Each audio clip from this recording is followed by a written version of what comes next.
yo, lo que nos dé la profe, con lo que nos dé la profe yo contesto el parcial y ya está. No, esto no es así. Traer la guía de la bibliografía es esencial. El curso de verano es muy apretado. Y como les decía, nuestro objeto de estudio es la conducta en organizaciones con fines de lucro. La conducta de las personas determina la organización, o sea, no es una cuestión superflua, o sea, todo lo contrario. Determina quiere decir que la causa, que causa lo que ocurre, para bien, para regular o para mal, pero nunca es neutra la conducta dentro de la organización. Robbins es un autor básico, más otras perspectivas, como la de Jacques y otros. El texto de Robbins, Comportamiento Organizacional, es nuestro insumo básico, es una guía elemental, es un manual. Otro autor es Elliot Jacques. Su texto es complejo, por lo que les pedimos que se dediquen a leerlo. Lo vamos a estudiar para función gerencial y también para esta primera clase. Los contenidos temáticos según Robbins, ya lo vieron en el cronograma: individuo, grupo, organización. El individuo tiene que ver con, es un insumo, ¿sí? O sea, es algo que utiliza la organización para obtener valor. El individuo genera valor para la organización. No sé si ustedes estudiaron la cadena de valor. ¿Qué quiere decir cadena de valor? ¿Recuerdan? Concepto de cadena de valor. Por ejemplo, cuando tenemos los insumos que entran en la organización, ¿no? Tenemos la materia prima, tenemos el producto final.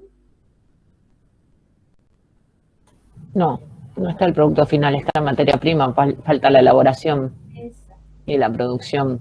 El procesamiento. O sea que la materia prima vale 0 con respecto al producto final y el producto final vale X, ¿no? En el medio que hay agregado de valor, porque se le agrega trabajo y se modifica la materia prima mucho. No es lo mismo tener los hierros, ¿no? El acero o los motores, a tener el lavarropas. El conjunto de hierros, acero y motores no es el lavarropas.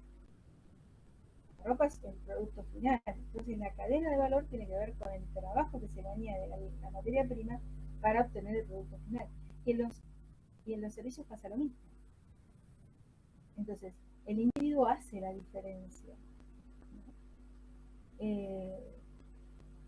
Dice, el individuo tiene que ver, es un insumo, no solamente los insumos como los hierros o los motores o lo que fuera, sino que el individuo es un insumo fundamental para generar valor, agregar valor, ¿no? El famoso valor agregado, ¿no? Diversidad en las organizaciones, personalidad y valores, estos son los conceptos asociados a individuos. Diversidad, ¿qué quiere decir? Quiere decir que tenemos personas de distintas razas, de distintas formaciones, de distintos géneros, ¿no? Y todo esto, esta diversidad aporta a las organizaciones. La personalidad, que es el conjunto de las conductas, y los valores hacen justamente a un diferencial fundamental, que es lo que aporta justamente este valor, ¿no? Los procesos que habíamos dicho que eran el conjunto de las fases sucesivas que determinan o generan un fenómeno, estos procesos tienen que ver con las emociones y los estados de ánimo de las personas que trabajan, la motivación, como ya la habíamos definido, como ese esfuerzo sostenido en pos de un objetivo, y la percepción, que es justamente la puerta de entrada de todos estos procesos, que tiene que ver con dar sentido, comprender a qué nos estamos refiriendo, cuando estamos hablando, cuando estamos intercambiando actividades con los compañeros, con los gerentes, etc. Y la toma de decisiones en función de la posición que ocupe cada uno de la organización, si es subordinado, si es gerente, etcétera, va a tomar decisiones en su nivel, pero siempre relacionado con digamos, el significado, la composición del lugar que se ha hecho previamente, ¿no? Y los resultados, las actitudes, el desempeño de la tarea, el comportamiento de ciudadanía, que tiene que ver con comportarse de manera cívica, civilizada con los compañeros. Por ejemplo, si hay una cocina y todos toman mate, no dejar limpiando el mate, no dejar todo sucio de mate o de yerba, ¿no? Porque va a venir otra atrás y tengo que poder usar también la cocina. Y el comportamiento, por ejemplo, el comportamiento de ciudadanía es entrar a la oficina y saludar. Hay gente que entra y saluda, o sea que es muy, muy civilizado, ¿no? El comportamiento de distanciamiento. El comportamiento de distanciamiento tiene que ver con ir a hacer lo indispensable para cobrar, ¿no? O sea, distanciarse, no involucrarse, no comprometerse. Y esto ya habla de muchas cosas, o sea, no ocurre porque sí, algo está andando mal, fundamentalmente en la gestión de ese personal. En el nivel del grupo tenemos como insumo las estructuras grupales, los roles, las responsabilidades de equipo. Estructura grupal, bueno, hay una serie de elementos que forman parte de la estructura, el tamaño, la composición, etc. Los roles que tienen que ver con aquello que cada uno tiene que hacer en función del estatus que ocupa. Por ejemplo, si yo soy vendedor o jefe de vendedores, mi rol, o sea, las conductas que se esperan de mí deben ser diferentes. Las responsabilidades del equipo, o sea, de qué tiene que hacerse cargo, sobre qué tiene que responder. Los procesos de grupo, que son la comunicación, el liderazgo, el poder y las políticas, y los conflictos y las negociaciones, todos estos son sucesivos momentos del grupo. Y los resultados, la cohesión grupal, hasta qué punto el grupo realmente trabaja junto o está cada uno por su lado, y el funcionamiento grupal, cómo funcionan los efectos de lograr eficacia y eficiencia, que es básicamente lo que se espera lograr a través del comportamiento organizacional, o sea, que se haga lo que hay que hacer, eficacia, y que sea hecho de tal manera que no se pierda demasiado tiempo, demasiados recursos, ¿no? Demasiado dinero, etcétera, recursos en general, ¿no? Entonces, eficaz es hacer lo que hay que hacer y eficiente es hacerlo con un uso de los recursos adecuado. Bueno, dentro de la organización tenemos estructura y cultura, como ya lo dijimos antes, los procesos, la administración de recursos humanos, porque justamente hay que gestionar a estas personas, las prácticas de cambio, porque el cambio organizacional es inevitable, porque el ambiente organizacional cambia y por lo tanto hay que responder desde la organización. Y los resultados, si hay rentabilidad y si la organización sobrevive, o sea, si no entra en quiebra y se cierra. Bien. La función gerencial, es el último tema, pero central en nuestro programa. El modelo integral de Elliott Jaques para el análisis y la gestión de las organizaciones supone la centralidad de la función de los gerentes. O sea, es realmente central la función del gerente. Bien. Bueno. Ahora vamos a compartir. Y vamos a hacer una pregunta. Ustedes tienen una pregunta que creo que les subió hoy, y quiero que cada uno de ustedes conteste. ¿Sí? ¿La vieron? Sí. Sí. Nos aceptan por el talento y nos despiden por el talento. Por el talante. No es lo mismo talento que talante. Busquen talante en el diccionario de la Real Academia. Pongan RAE y busquen talante. Es verdad, talante. Bien. Entonces nos aceptan por el talento y nos despiden por el talante. Busquen. El carácter del puede ser, profesor. A ver, ¿quién contestó?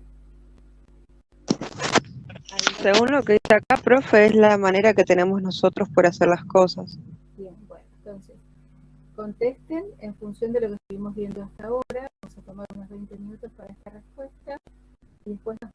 encontrar, ¿sí? Pero quiero que estas 82 asignadas estén contestadas, o por lo menos el 90% estén contestadas. Recuerden que si no contestan, están ausentes, ¿sí? O sea, hay que contestar el trabajo de aula. Bueno, ahora vamos a tomarnos 20 minutos para contestar o para ir a buscar un matecito. Así que volvemos a las 10. Profe, y es tipo nuestra opinión de acuerdo a lo que estuvimos viendo hasta ahora, ¿no? ¿O hay alguna respuesta correcta? Algo? Opinión, después las vamos a poner en común. Genial, gracias, profe. Buenísimo. Entonces nos volvemos a encontrar a las 10. ¿Está? Perfecto. ¿Nos conectamos, profe, o nos quedamos así? Déjamela perdida. No, apaguen el micrófono y la cámara y volvemos después a las 10 a abrir micrófono y cámara, ¿sí?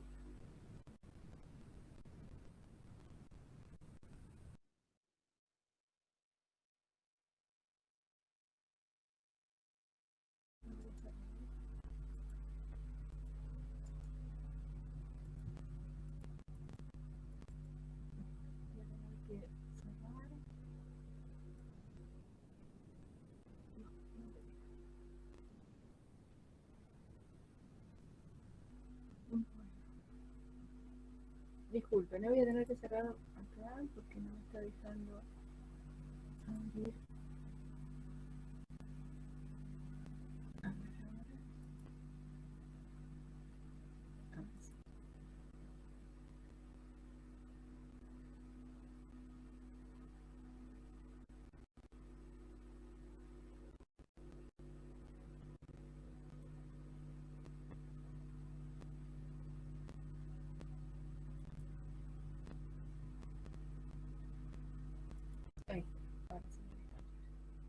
Bueno, vamos a ir mirando entonces las respuestas de ustedes. Mariana dice, lo que a mi entender quiere decir es que una persona es aceptada por sus capacidades, por ejemplo, en un trabajo, su CV es muy bueno por estudios, experiencia, pero luego lo despiden de su manera, lo despiden por su manera de actuar, es decir, puede que la ejecución del trabajo no se realice como quieren sus superiores o la realice mal, de mala gana. A ver, acá hay varias cosas. Capacidad quiere decir habilidad para realizar un trabajo. Esta es la definición que da Jacques.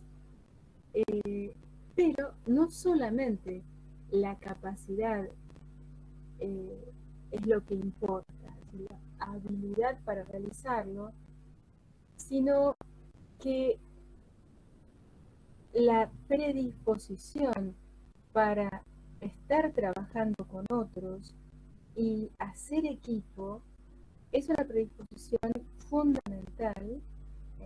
Fíjense, a ver, vamos a compartir la definición de talante. Acá, la vamos a compartir acá para que ustedes la vean.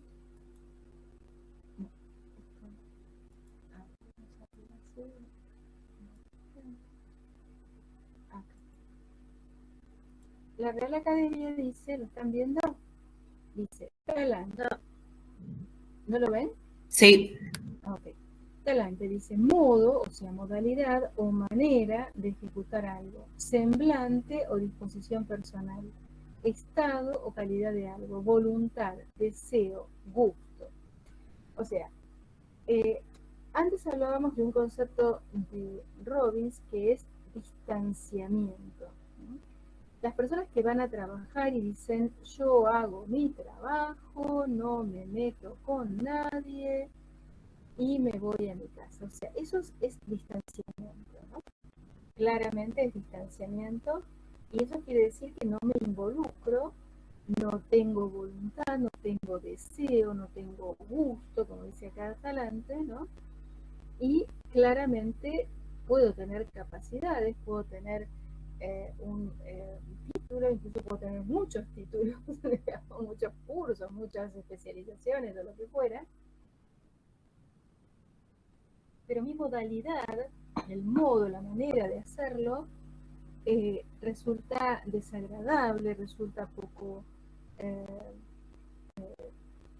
lo que se llama Robbins ciudadanía organizacional, o sea, realmente ser civilizado para estar con otros, deja mucho que desear. Entonces, esto, y ahora estamos viendo el trabajo de aula. Bueno, estábamos leyendo acá lo que decía Mariana, la mala gana, ¿no? Esto ustedes lo habrán visto en colegas, seguramente en compañeros de trabajo, un poco como decía Gisela hace un rato, ¿no?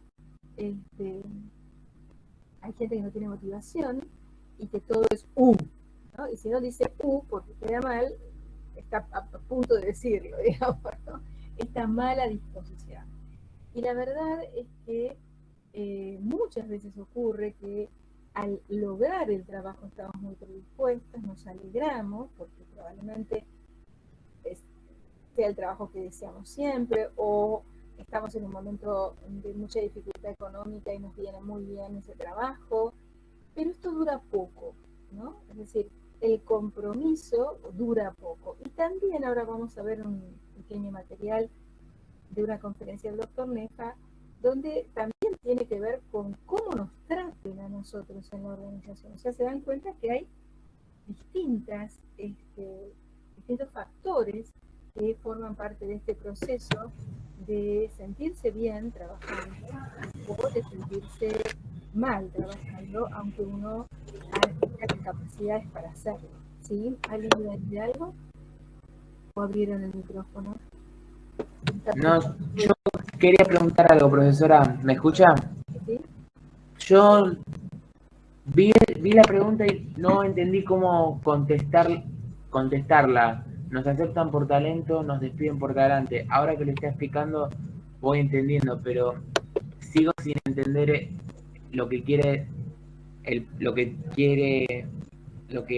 tendríamos que contestar. Bueno, lo que vos entiendas a partir de lo que estamos diciendo, ¿no? Es decir, es importante que contestes porque de ahí yo saco el presentismo. Yo ahora cuando terminemos la clase me siento con esta, ¿no? Con esta lista, con este listado que tiene dos hojas. Y vemos quién contestó o no. Claro, y entonces a partir de las respuestas yo pongo el presentismo. Por eso me parece importante que contestes, aunque no sea perfecto, ni esté perfecto, ni sea demasiado largo lo que contestes, pero contesta algo. Sí, eso voy a hacer. Lo que estamos viendo. Bueno, eso sí, voy a tratar de no contestar con literalmente algo. Algo no sería respuesta. Bueno, muy bien. María Constanza dice, cuando ingresamos a una organización lo hacemos por nuestro currículum. ¿Saben lo que es currículum? Ya que vamos a ir definiendo cada término. Es lo que entregamos donde está nuestra presentación con nuestros antecedentes y nuestras experiencias. Es lo que dejamos para que usted lo agarre y tenga un panorama de quiénes somos, qué es lo que hicimos, qué capacidades tenemos, qué trabajos tuvimos, en qué nos desempeñamos, para ver si encajamos en el puesto. Exactamente. Exactamente, bueno. A ver, entonces, currículum, la palabra currículum quiere decir currículum vitae o vitae, se escribe pero se dice currículum vitae, quiere decir trayecto de vida, currículum, trayecto, vitae, vida. Básicamente es el trayecto de vida en el sentido de qué es lo que hemos hecho, pero vida en este caso es vida profesional, vida laboral. Aunque algunos currícula, porque currícula es el plural de currículum, algunos currícula también incluyen hobbies o habilidades especiales, porque eso ayuda a que comprendamos a qué dedica el tiempo libre la persona y a veces agrega conocimiento sobre la personalidad. Bueno, si le gusta la música, si hace tareas de voluntariado, si, ¿no? Por ejemplo, voluntariado en alimentación de personas en situación de calle o lo que fuera, esos voluntariados que muchos chicos o personas hacen en las parroquias o en los templos, también algunos los ponen, en fin, además de todas las capacidades de estudios, etcétera, ¿no? Y los puestos de trabajo que ha alcanzado y que ha desempeñado. Bien, a mí me gusta mucho ir definiendo todo para no dar nada por sentado. Bueno, dice entonces María Constanza, cuando ingresamos a una organización lo hacemos por nuestro currículum y nuestra presentación, que es la manera de vendernos para obtener el empleo. Bueno, lo de vendernos suena duro, ¿no? porque en realidad nosotros no nos vendemos, lo que vendemos es la fuerza de trabajo. Pero, como vamos a ver ahora en el material que vamos a mirar un poquito del doctor Nefa, evidentemente no se puede deslindar nuestra personalidad de la personalidad profesional, porque precisamente la personalidad profesional es el conjunto de las conductas que ponemos al servicio del trabajo. Y por supuesto no se pueden separar demasiado de nuestra personalidad personal, porque indudablemente esto tendría que ocurrir a costa de una decisión muy profunda de la personalidad. Así que bueno, somos profesionales un poco como somos personas también, ¿no? Y ahora lo vamos a ver un poquito más en el material del doctor Nefa, cómo se relaciona esto con el puesto de trabajo, ¿no?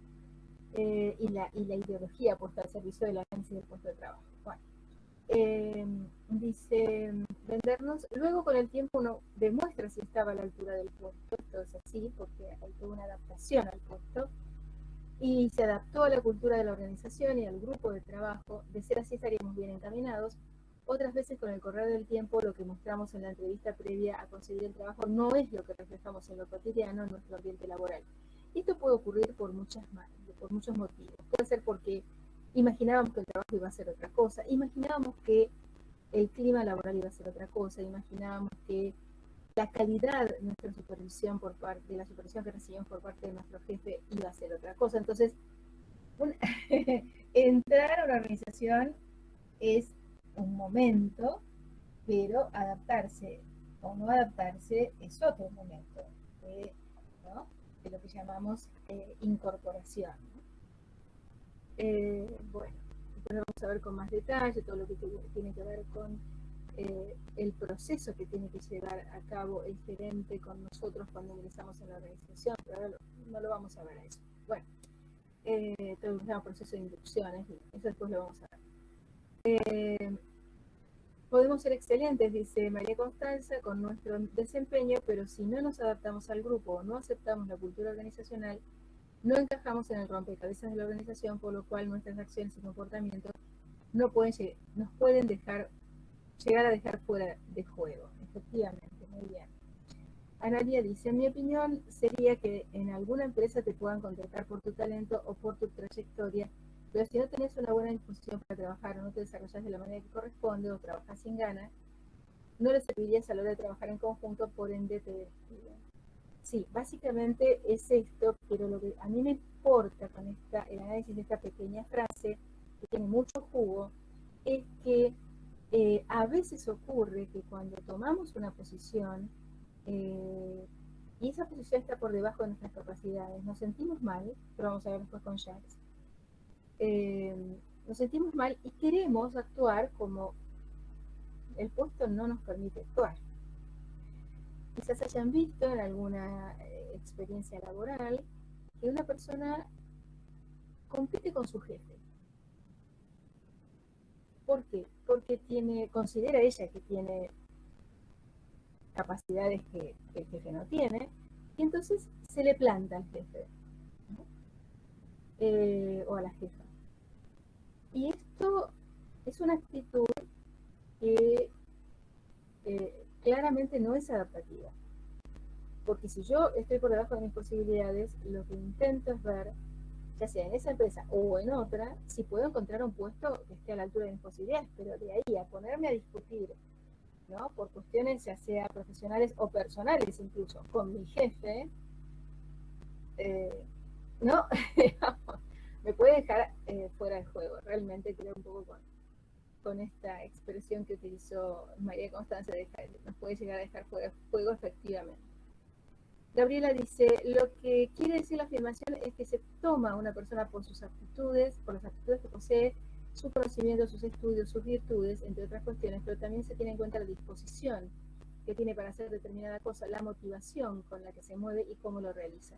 Por eso el talento y el talante van juntos. Efectivamente, talento y talante tienen que ir juntos, porque de nada vale que yo sepa mucho, pero que esté a cara de perro con todo el mundo, o buscando permanentemente como se dice vulgarmente, roña, digamos, ¿no? ¿A algunos les ha pasado de tener un compañero de trabajo que siempre está diciendo, esto en realidad no está haciendo bien, esto no, ¿no? Como si fuera el jefe, ¿no? Y no tiene una actitud constructiva. Por eso es que vamos a ver en estas primeras clases las actitudes y de dónde pueden venir esas actitudes, ¿no? Por ejemplo, es muy típico que una persona que se pelea con el jefe tenga algún problema desde antes con las figuras de autoridad, como por ejemplo los padres en su infancia o los maestros en su adolescencia, ¿no? Hay personas que realmente no pueden no toleran ser gestionadas, no toleran ser administradas.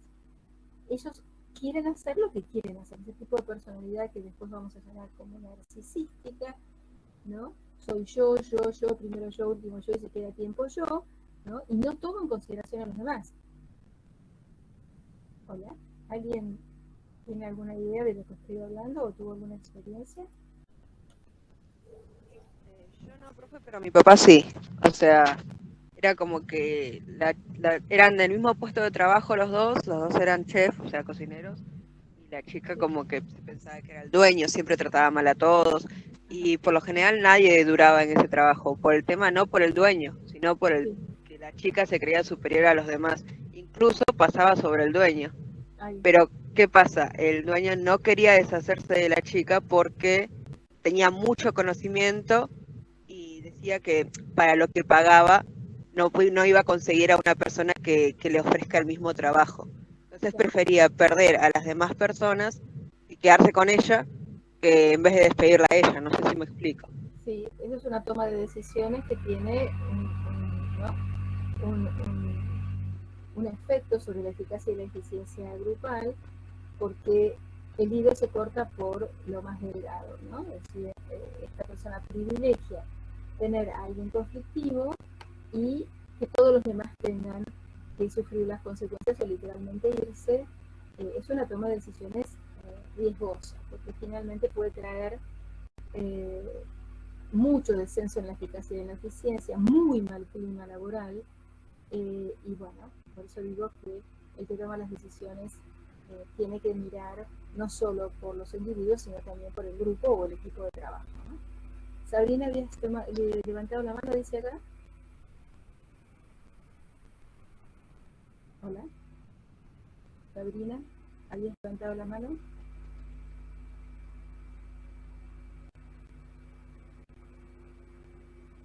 Me parece que Sabrina no tiene micrófono y me escribe.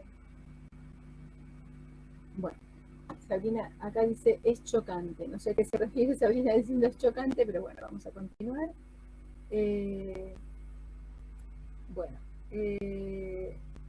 Maylen dice, quiere decir que muchas veces las organizaciones contratan a sus empleados de acuerdo a su talento y sabiduría en determinados temas, sin prestarle atención a su comportamiento y manera de hacer las cosas, por lo que después de un tiempo los despiden ya que quizás su manera de hacer las cosas no se adecua a la manera en que la organización quiere que las realice. Bien, después vamos a ver nosotros, cuando trabajemos JAX, la diferencia entre despedir y despedir, que es realmente para este autor es un momento bravo porque supone que el empleado entró a realizar actividad, ¿no? Llevar adelante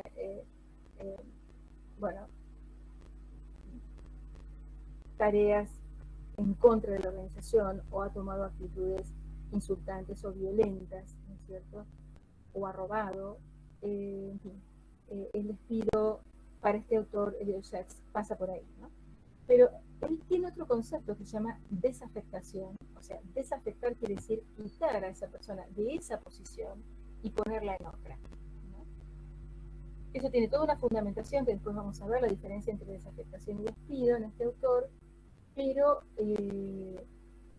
muchas veces hay que desafectar a la persona de un determinado puesto y colocarla en otro porque se adecua más a su capacidad. Pero también es cierto que, como habíamos dicho antes, para Jaques es el gerente el que tiene toda la responsabilidad y el que tiene que tomar decisiones sobre estas situaciones.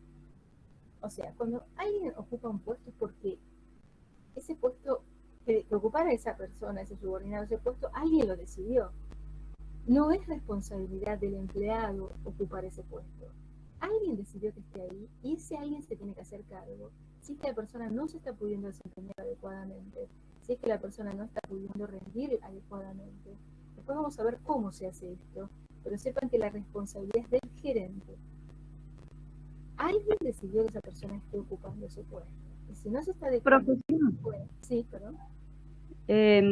o sea, eh, o sea, puede ser que la persona lo saquen de un puesto y lo pongan en otra. ¿Eso no afecta también a la organización? Sigue siendo casi lo mismo, ¿no?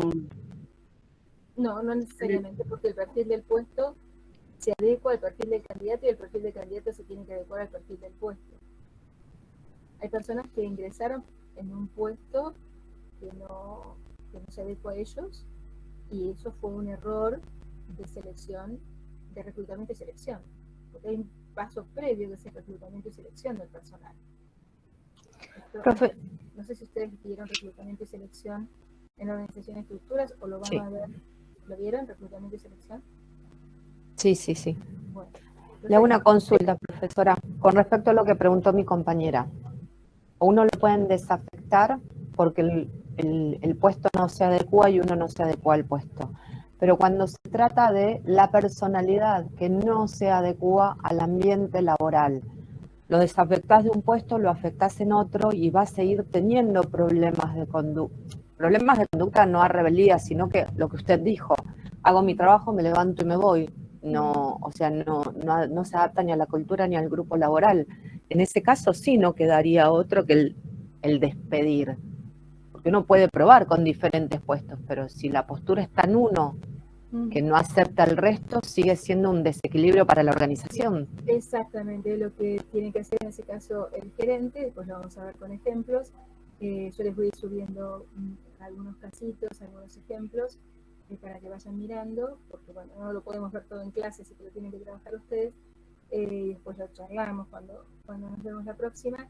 Este, el tema actitudinal es un tema que hay que charlar, porque la gente no viene a quejarse solamente por la cuestión neurótica o que está repitiendo patrones infantiles en la empresa. No solamente eso, sino que en todo caso muchas veces es el contexto organizacional que no sé, resulta disparador de la actualización de temas anteriores de la persona. Porque en general, salvo excepciones, por supuesto que las hay, pero me refiero a la distribución normal dentro de la población, ¿no? En general, la gente quiere trabajar. Quiere trabajar y quiere trabajar de la mejor manera posible. ¿Por qué? Porque como dice Leo Jacques, las personas pasamos la mayor parte del tiempo en nuestro trabajo. Entonces, las personas quieren trabajar de la mejor manera posible. En general, hay excepciones, por supuesto, pero vamos a hablar de la curva normal, ¿no? Como el 64% de la población que está como en el medio de la curva. La gente quiere trabajar. Después vamos a ver en motivación, esto se llama teoría de la motivación, teoría I, ¿no? Hay dos teorías X e Y que tienen que ver con la percepción de los gerentes respecto de sus empleados. Entonces, en la teoría I dice que la gente quiere trabajar y hay que darle las condiciones para que lo haga, ¿no? X dice todo lo contrario, dice que la gente no quiere trabajar y que la gente hay que obligarla a trabajar, pero bueno, son dos posturas que tienen que ver con la percepción de los gerentes. Pero en general yo creo que la gente quiere trabajar, estoy más del lado de Jacques, que en todo caso él no lo dice, pero estaría dentro de la teoría I de la motivación. Porque es cierto que si yo maltrato a la gente, también la gente le voy a sacar lo peor de sí, o sea, voy a actualizar los aspectos más, digamos, sometidos, porque hay quien uno lo maltrata y se somete, o hay quien uno lo maltrata y se revela, ¿no es cierto? Ustedes vieron que hay dos posibilidades básicas respecto al maltrato, o someterse o rebelarse. Entonces, y en este sentido es muy interesante leer a Chiavenato cuando habla de las modalidades de gerenciamiento, ¿no? A lo largo de las épocas, digamos, del último siglo y medio, más o menos. Él tiene un cuadrito muy interesante, Chiavenato, en el capítulo 1, donde dice cómo evolucionó la modalidad de gerenciamiento. En una palabra, también nosotros reaccionamos como nos tratan, ya sea sometiéndonos o rebelándonos. Hay gente que la maltrata y se va de la organización, aunque no tenga trabajo, se va igual y se banca, digamos, hasta que encuentre otro. Y hay gente que por temor, porque no hay trabajo y entonces si me quedo sin trabajo, voy a quedar sin trabajo mucho tiempo, no consigo otro y se queda. A veces porque me queda otra, realmente me queda otra, y otra por sometimiento ya, porque en todas sus vidas es una característica de su personalidad, que su vida se somete. ¿Entienden?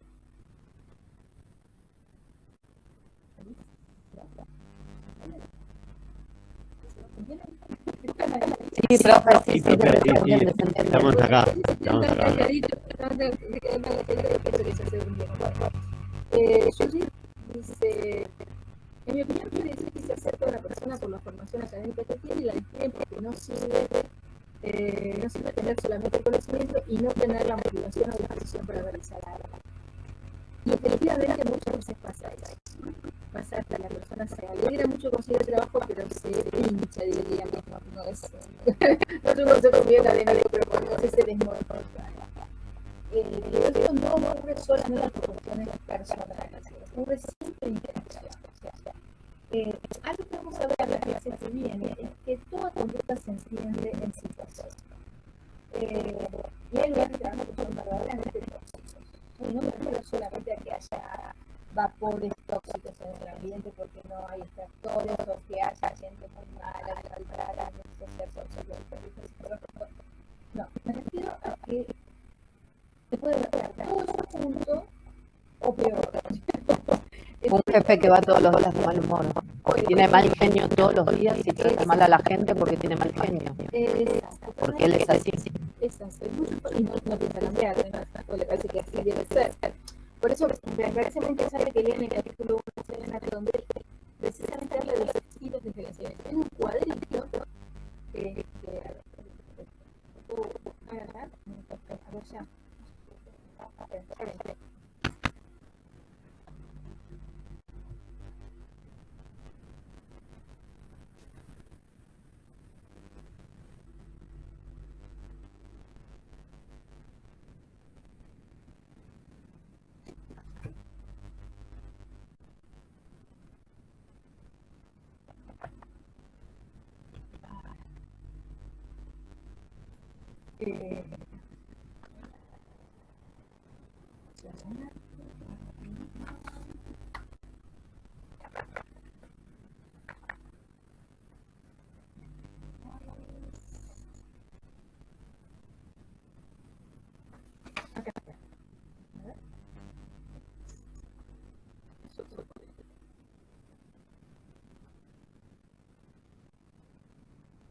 Capítulo 1 de los relatos es muy interesante.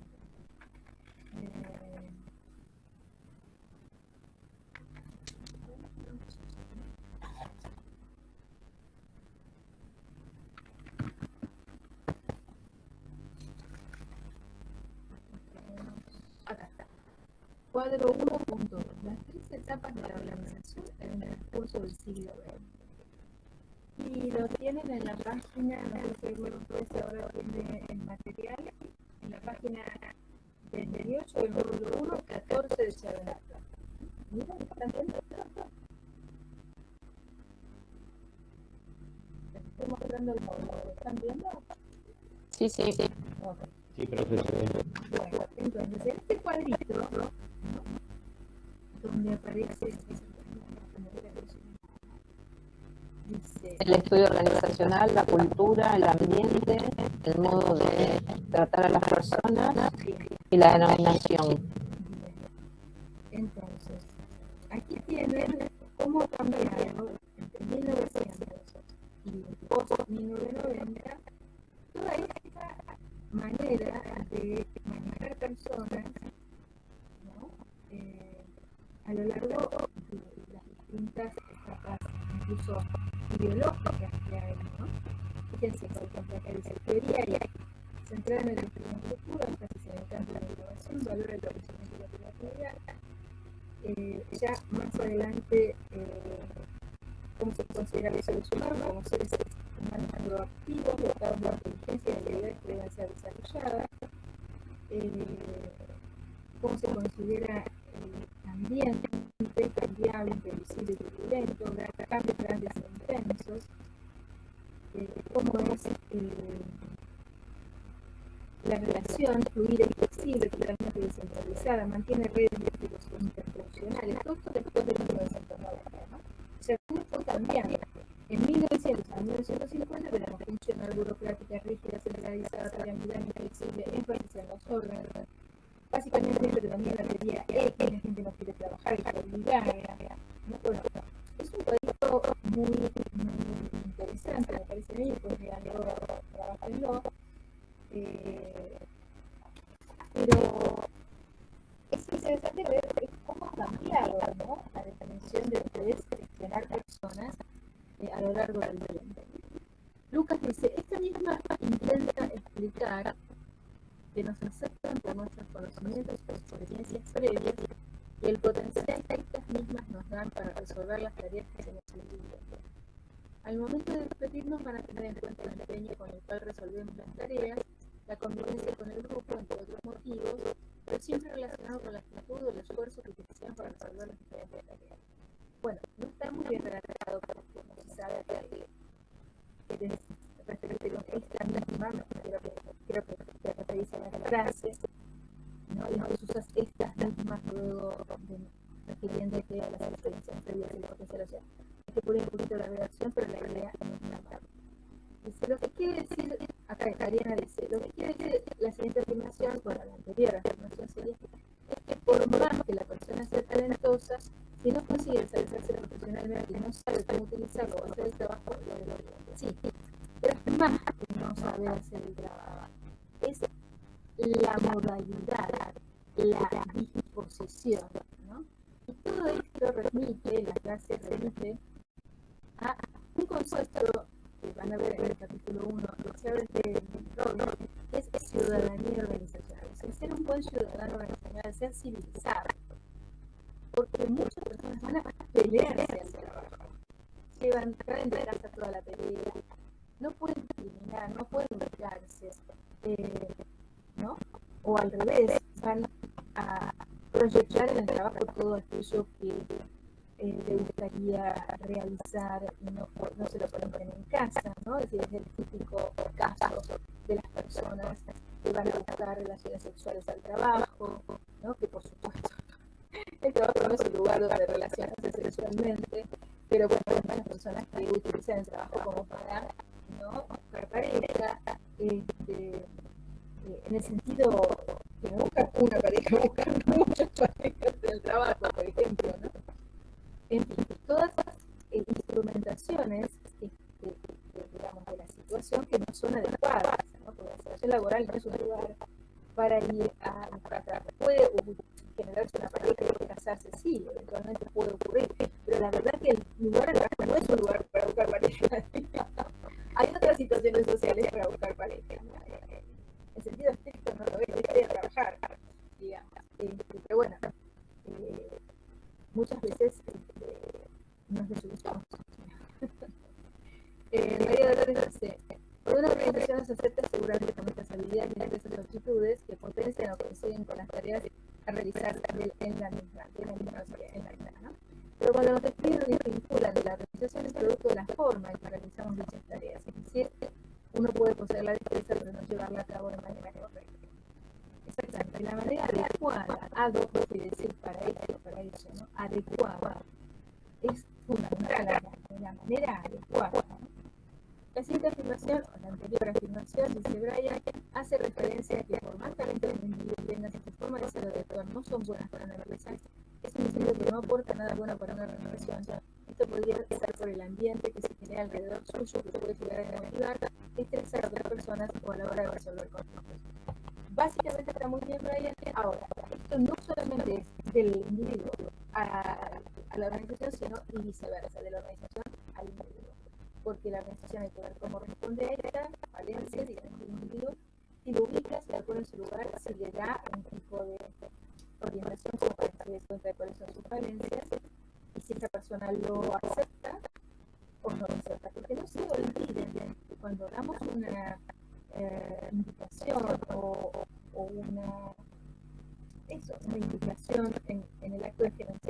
personas, todos los que nos están escuchando, todos los que nos escuchan esa conversación, pero están atentos y ven lo que se hace. Ya, atención con esto, que ya el día de mañana, cuando ustedes puedan iniciar, aunque sea una sola persona, recuerden que todos los demás están viendo lo que ustedes están haciendo en la organización. Y que lo que ustedes hagan o dejen de hacer va a comunicar a los otros el estilo de financiamiento que ustedes tienen y qué es lo que están dispuestos a soportar y qué es lo que no están dispuestos a soportar. O sea, todo lo que hacemos o dejamos de hacer por acción o por omisión comunica a los demás. Y las personas se forman, especialmente si nosotros tenemos responsabilidades de dirección con respecto a las personas que tenemos alrededor, se forman un concepto de qué es lo que nosotros podemos llegar a tolerar y qué no. Y en función de eso también actúan. Si ese se lo dejo pasar, a mí me lo va a dejar pasar también, por ejemplo. O si ese no se lo toleró, a mí tampoco me lo va a tolerar. ¿Se entiende? O sea, tenemos que estar siempre como gerentes atentos a lo que van, digamos, a decodificar los demás, lo que van a percibir los demás de nuestra conducta. ¿Se entendió esto? Sí, profe, tiene que ver con la equidad también. El sentido de equidad. Sí, bueno, no sé si lo leíste, pero hay una teoría de la equidad dentro de la motivación que sí es muy importante y después lo vamos a trabajar. Bueno, ahora vamos a dejar, ¿no? Igual yo voy a tomar en cuenta, la voy a seguir leyendo todas los aportes que están muy buenos y además, bueno, va a servir por supuesto para el pensamiento de ustedes. Ahora lo que vamos a hacer es compartir un material, y con esto ya iríamos cerrando, que después vamos a comentar, que es un material del doctor Nefa, que me parece importante porque además uno de los compañeros de ustedes lo mencionó, que lo había leído, que había visto, perdón, que habla justamente de esta relación que hay entre lo que en el puesto de trabajo realiza el subordinado, el empleado, y la respuesta ideológica y material que da la empresa. Así que vamos a compartir ahora. Así que vamos a compartir.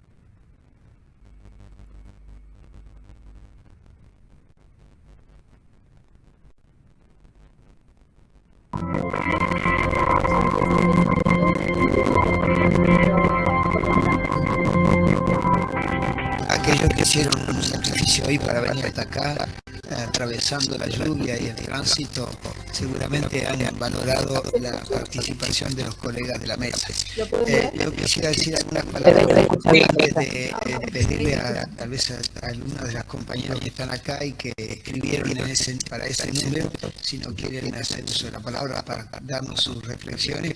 Y también pienso aquí a algunos compañeros de algunos sindicatos que han concurrido a esta reunión y espero que de alguna manera la reflexión de los compañeros les sirva. La primera cosa que diría es que en este número lo que está subyacente a esto es un poco el reconocimiento de lo que se llama la centralidad del trabajo. Es decir, el trabajo es un valor central tanto para la economía como para la sociedad, como la vida política, pero lo importante es que no siempre se descubre su relación con la salud.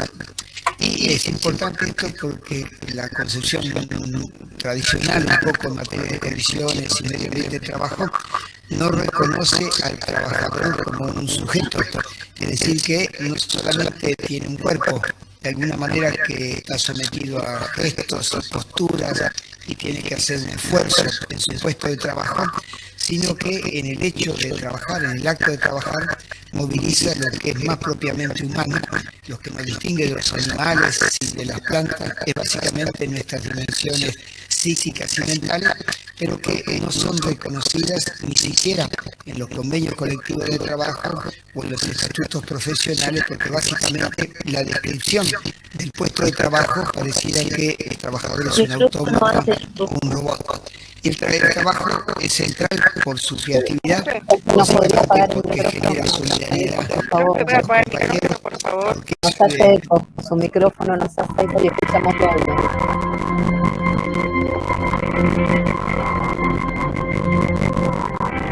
aquellos que hicieron un sacrificio hoy para venir hasta acá, atravesando la lluvia y el tránsito, seguramente han valorado la participación de los colegas de la mesa.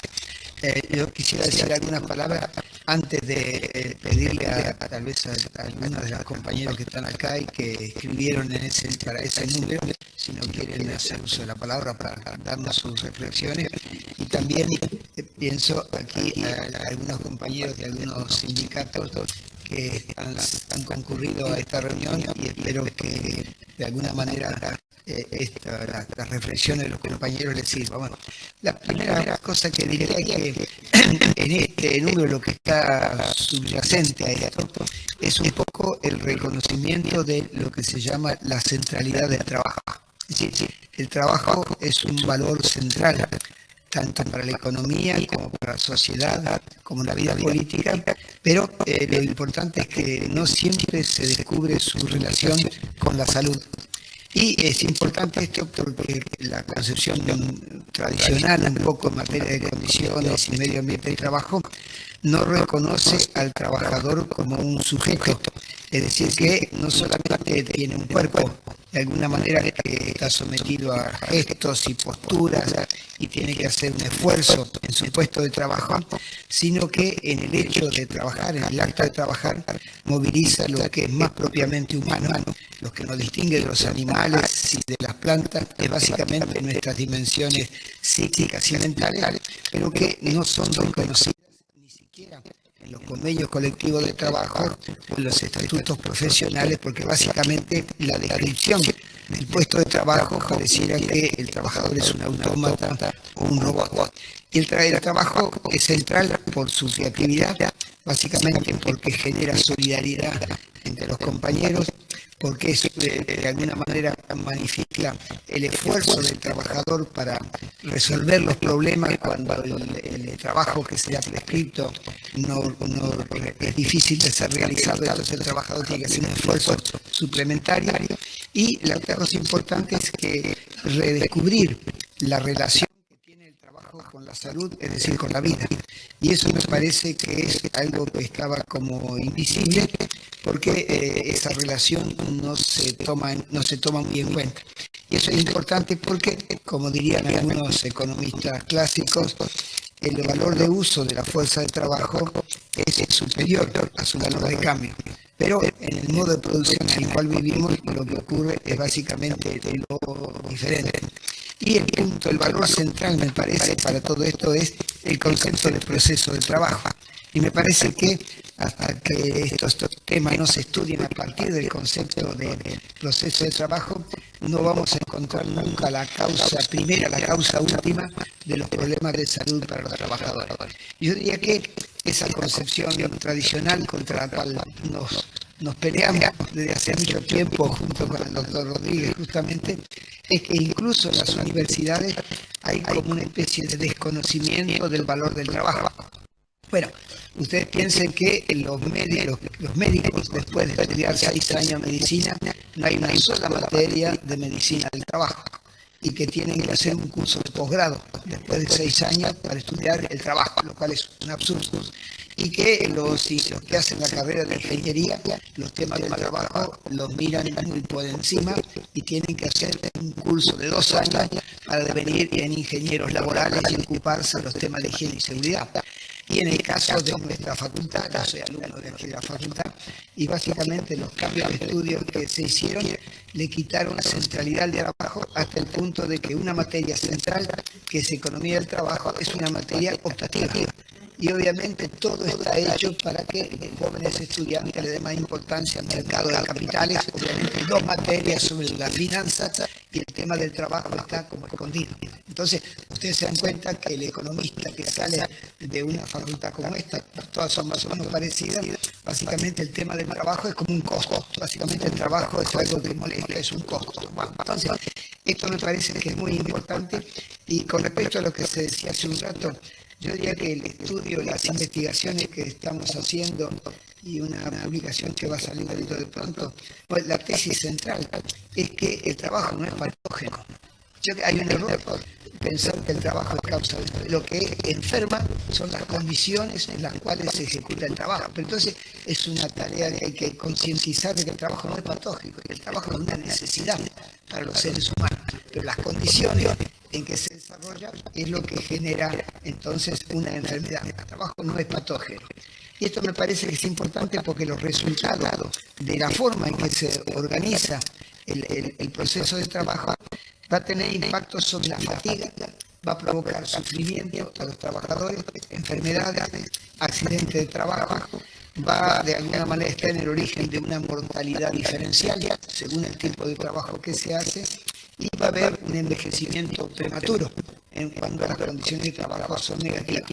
Lo que es importante es que a partir de esto podemos pegar un salto y reflexionar sobre el tema del trabajo a nivel microeconómico y también macroeconómico. Es decir, malas condiciones de trabajo tienen un impacto negativo sobre la marcha de las empresas, sobre la productividad, sobre la calidad, se generan conflictos, lo que fuera.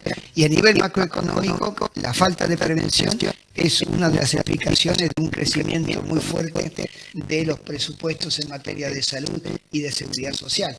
De modo que al mismo tiempo que estamos tratando de que el trabajo no afecte la salud del trabajador, estamos preocupándonos por la competitividad de la cual se habla hace un rato y también sobre un mayor equilibrio en cuanto a la economía. Bueno, otra cosa importante es que digamos, los descubrimientos que se están haciendo en los últimos años, y nosotros hemos sido privilegiados en el sentido de nuestros contactos con los colegas franceses que nos ayudaron mucho, hemos visto que de alguna manera se está tomando conciencia progresivamente de que además de los temas de higiene y seguridad, hay otros problemas. Es decir, como el trabajo impacta sobre la totalidad de las personas, el trabajo de alguna manera, malas condiciones de trabajo, provoca daño desde el punto de vista psíquico y mental y que finalmente eso se somatiza. Bueno, hay una toma de conciencia muy lenta del impacto que tiene la intensidad del trabajo,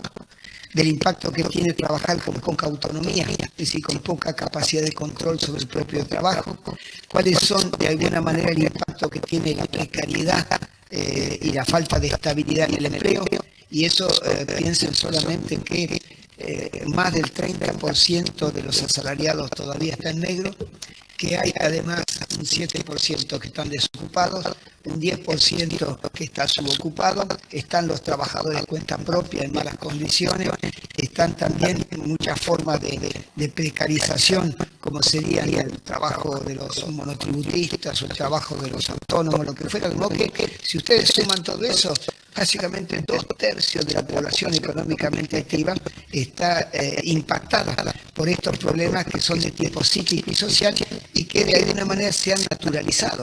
Es decir, que estamos tratando de correr un velo para ver algo que estaba invisibilizado y eso no es fruto del azar. Por otra parte, la legislación argentina es todavía muy atrasada y no hay una sola enfermedad provocada por los riesgos psicosociales que sea tenida en cuenta en los listados de accidentes de trabajo o de enfermedades profesionales. Bueno, entonces, el problema es que esto que ocurre es porque hay un cambio, un nuevo paradigma productivo para hacer frente a las crisis del capitalismo y donde la característica central es que el trabajo se habrá mucho más intenso que en el pasado. Es cierto que en algunas actividades manuales, básicamente por el uso de la tecnología, el trabajo ya no causa tanta fatiga, pero el trabajo de tipo mental, el trabajo psíquico que implica el trabajo hoy día es mucho más fuerte que antes y eso hace daño.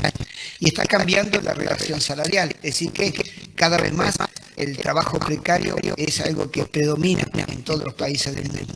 Y hay entonces factores de riesgo que son los que nos sirven de marco teórico para nuestras investigaciones, y eso implica, como dijeron hace un momento, un enfoque más bien de tipo multidisciplinario. Y hay como modelos con los cuales también en estos temas se está estudiando y donde se trata de explicar el impacto que tiene, por una parte, las demandas psicológicas para hacer un trabajo, y por otra parte, el margen de autonomía que el trabajador tiene para llevarla a cabo. Entonces, cuando hay un desequilibrio, eso provoca sufrimiento, un daño psíquico y mental, y finalmente después se somatiza. O también el tema de la intensificación del trabajo y el reconocimiento, porque hay como una especie de intercambio, es decir, don contra don. El trabajador le da el uso de su fuerza de trabajo a la empresa y el trabajador tiene que reconocerle, y donde el reconocimiento no es solamente un reconocimiento material, vía salario y seguridad social, está el reconocimiento moral, es decir, el reconocimiento del esfuerzo que hace el trabajador para cumplir con su tarea. Entonces, hay formas de estudiar científicamente estos temas, y eso es de alguna manera lo que nos lleva mucho tiempo, pero por suerte estamos aprendiendo mucho. Y una cosa que quisiera ir terminando, que los epidemiólogos, con una concepción más renovadora, es decir, son médicos que han estudiado sociología o relaciones de trabajo, lo que fuera, y lo que han demostrado es que, primero, el trabajo no es patógeno. Epidemiológicamente está demostrado. El problema es que algunos riesgos psicosociales en el trabajo se terminan somatizando.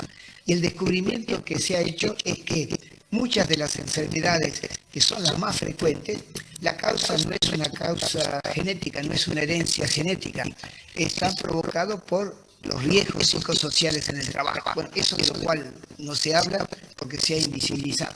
Los infartos del miocardio, los accidentes cerebrovasculares, las úlceras, la hipertensión, los síndromes de colon irritable, las depresiones, básicamente el origen fundamental son los riesgos psicosociales del trabajo. Entonces, esto es como correr un velo, correr una cortina para de alguna manera tomar conciencia de que, además de los accidentes y enfermedades profesionales que la legislación toma en cuenta, están estos problemas que están provocados por la forma en que está organizado el trabajo. Como que volvemos a esta idea del proceso de trabajo. Y lo importante es que puede haber un enfoque de estos temas que vienen de la psicología del trabajo, de la psicología social o lo que fuera, que atribuyen estos problemas a las características de la personalidad. Es decir, que si alguien se enferma por esta causa es porque es débil, de alguna manera porque tiene algún problema de tipo psicológico. No, los problemas de características de la personalidad no explican estos problemas. Es decir, que no se debe psicologizar este problema cuando se enfrentan a estos problemas de condiciones de trabajo, de riesgos psicosociales en el trabajo. Y entonces la otra cosa importante es que también esto nos ayuda a encontrar la relación con la economía, porque básicamente la causa es el ausentismo, que es tan frecuente en muchas de nuestras empresas, en la administración pública, en el ANSES, cuando veíamos el otro día, de alguna manera es algo impresionante. En la provincia de Corrientes, donde estamos haciendo una investigación a los maestros primarios, la tasa de ausentismo es del 30%. Entonces ustedes se dan cuenta que por no cuidar la salud de los trabajadores, no hacer más amigable el trabajo, no darle más autonomía, no obligar al trabajador a mentir para hacer el trabajo, no obligar al trabajador a hacer algo que está contra sus principios éticos, dejar que en las empresas o en las instituciones haya acoso, hostigamiento, acoso sexual, y que se estimule por ese lado también el consumo de drogas. Eso es un problema que termina siendo macrosocial. Entonces, es importante que a partir de estos problemas que parecieran que tienen que ver directamente no solo con el cuerpo, sino con las dimensiones psíquicas y mentales, finalmente eso tiene un impacto muy fuerte sobre el funcionamiento de las empresas, sobre el funcionamiento de las instituciones y del Estado, y también sobre la macroeconomía. De modo que me parece que poner este asunto en cuestión y ponerlo en evidencia, visibilizarlo, sobre todo pensando en los economistas, de alguna manera, para los cuales, para algunos el trabajo es realmente muy importante, pero para otros es un costo y de alguna manera no es un tema central que merezca mucha atención, porque el mercado de trabajo se va a arreglar. Bueno, hoy con algunos de los que están acá presentes tuvimos una reunión de la OIT. Realmente impresionante todo lo que ha hecho Argentina en los últimos años y varias décadas también para hacer frente a los problemas como la precariedad en el empleo, el trabajo no registrado o la informalidad. Pero todos acabamos de decir que todavía casi 2/3 de la fuerza de trabajo tiene problemas en Argentina.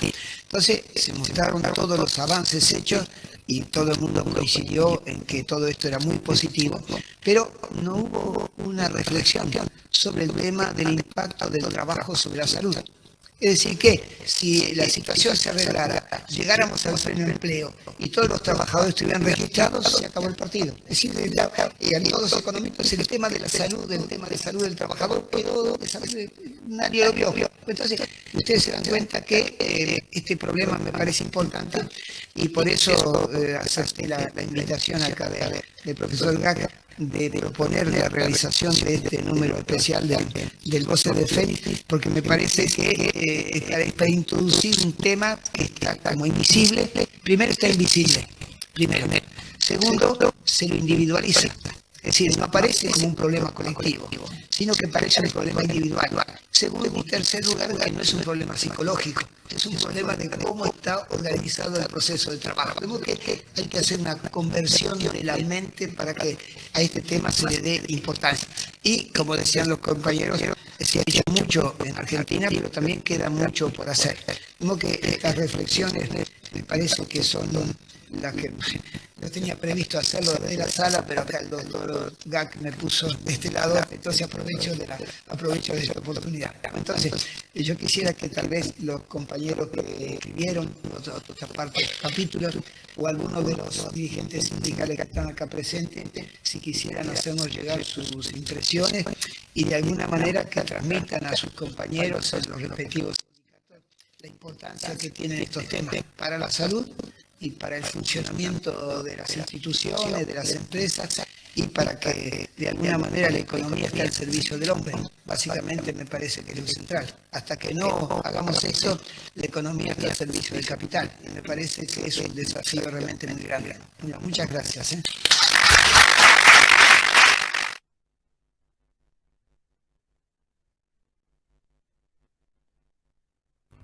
Hola, ¿me escuchan? Ahora sí, profe. La verdad es que estos 16 minutos del doctor Nefa son espectaculares, me emociona porque me hace acordar todo el trabajo que hicimos. Esto llevó más de 2 años de profundización porque él va mencionando los temas, pero cada uno de estos temas se abre, especialmente esta invisibilización del problema a través de la psicologización. Psicologizar un problema es decir que la única causa es psicológica. Y eso es un error, ¿no? Yo soy psicóloga, ya lo puedo decir con conocimiento de causa. Los trastornos psicológicos o psicosomáticos asociados al trabajo son trastornos que no tienen que ver solamente con el trabajador, sino fundamentalmente con las condiciones del medio ambiente de trabajo. O sea, el trabajador puede o no traer consigo un nivel de neurotismo o de enfermedad previa, puede o no, pero lo fundamental es la situación, porque toda conducta se entiende en situación. Esto lo vamos a ver para la próxima clase, hoy ya estamos terminando, pero vuelvan a ver el video, y vean el otro video que también hay mucho material para que trabajen. No se dejen estar porque después, vienen los parciales y se les viene todo encima. Porque acuérdense que tenemos muy poquito tiempo, Tenemos 1 semana, 2 semanas, en 3 semanas tenemos el primer parcial y luego en otras, 1, 2, 3, 4, 5, 6, en 6 semanas tenemos el primer parcial. semanas, 1, 2, 3, 4 semanas, 3 semanas tenemos el primer parcial y luego tenemos menos, tenemos 1 semana y media para el otro parcial porque tenemos 13 clases, así que no nos queda nada. Entonces es muy rápido todo. Tenemos más tiempo de la primera clase del primer parcial que del primer parcial al segundo tenemos menos tiempo. O sea, fíjense que, y eso que los temas que tenemos en la segunda parte después del primer parcial son temas muy densos. Pero bueno, es el tiempo que tenemos, son